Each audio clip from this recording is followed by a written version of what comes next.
Hello बच्चों, आइए इस प्रश्न को देखते हैं। बैक्टीरिया के कोशिकीय संरचना का नामांकित वर्णन कीजिए। तो यहाँ पे बोल रहा है बैक्टीरिया का जो कोशिकीय संरचना है उसका हमें यहाँ पे नामांकित वर्णन करना है। तो यहाँ पे सबसे पहले जो है हम इस प्रश्न की मुख्य अवधारणा यहाँ पे लिखेंगे। तो यहाँ पे अगर इस प्रश्न की मुख्य अवधारणा लिखे तो यहाँ पे हम लिखेंगे मोनेरा जगत।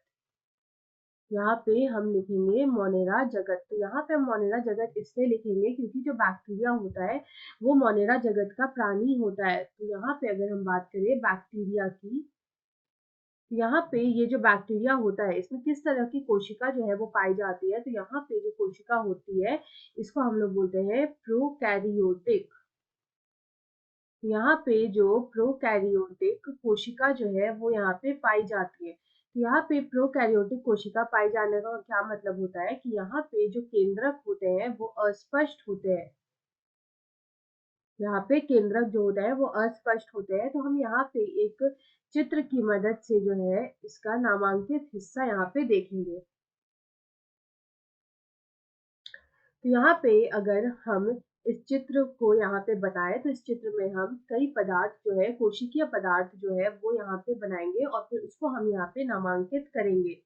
तो हम यहाँ पे जो कोशिका का चित्र बना रहे हैं वो है बैक्टीरिया की कोशिका। और बैक्टीरिया की जो कोशिका होती है वो यहाँ पे जो है प्रोकैरियोटिक कोशिका होती है जिसमें कि जो केंद्रक होते हैं वो अस्पष्ट होते हैं। तो इस तरह से हम यहाँ पे ये बनाएंगे।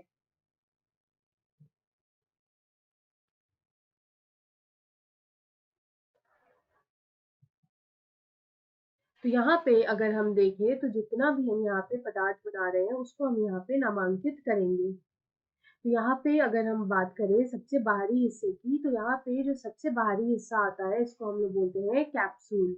और ये जो कैप्सूल होता है ये बैक्टीरिया को बचाव करता है बाहर के जितने भी बाहर का जो जो भी यहाँ पे तापमान होता है या उस सब से ये बैक्टीरिया का बचाव करता है। तो कैप्सूल के अंदर का जो अगर हिस्सा देखें तो इसको हम लोग बोलेंगे कोशिका भित्ति। इसको हम लोग बोलेंगे कोशिका भित्ति। और कोशिका भित्ति के भी अंदर का जो यहाँ पे हिस्सा आता है इसको हम लोग बोलते हैं कोशिका झिल्ली।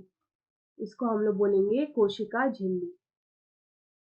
यहाँ पे ये जो स्थान होता है जिसमें सारे ही पदार्थ जो है वो यहाँ पे उपस्थित होते हैं इसको हम लोग बोलते हैं कोशिका द्रव्य। इसको हम लोग बोलेंगे कोशिका द्रव्य। उसके बाद अब अंदर के पदार्थ की अगर बात करें तो यहाँ पे ये जो हिस्सा आता है इसको हम लोग बोलते हैं न्यूक्लियोइड। इसको हम लोग यहाँ पे बोलेंगे न्यूक्लियोड।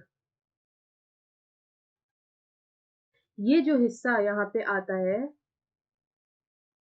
इसको हम लोग यहाँ पे बोलेंगे अनुवांशिक पदार्थ। इसको हम लोग बोलते हैं अनुवांशिक पदार्थ।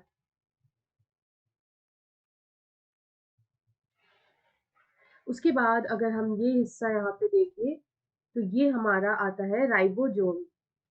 ये आएगा राइबोसोम। यहाँ पे जो प्रोकैरियोटिक कोशिका होती है उसमें जो राइबोसोम पाया जाता है वो होता है 70S।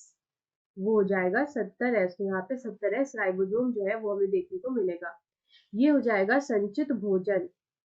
ये हो जाएगा संचित भोजन। उसके बाद अगर हम इस हिस्सा को देखें तो इसको हम लोग बोलते हैं कशाब। ये जो कशाब है इसी को हम लोग फ्लैजिला भी बोलते हैं। इसी को हम लोग फ्लैजिला भी बोलते हैं। ये जो छोटा वाला जो हिस्सा होता है इसको हम लोग बोलते हैं पिलाई। इसको हम लोग बोलेंगे पिलाई।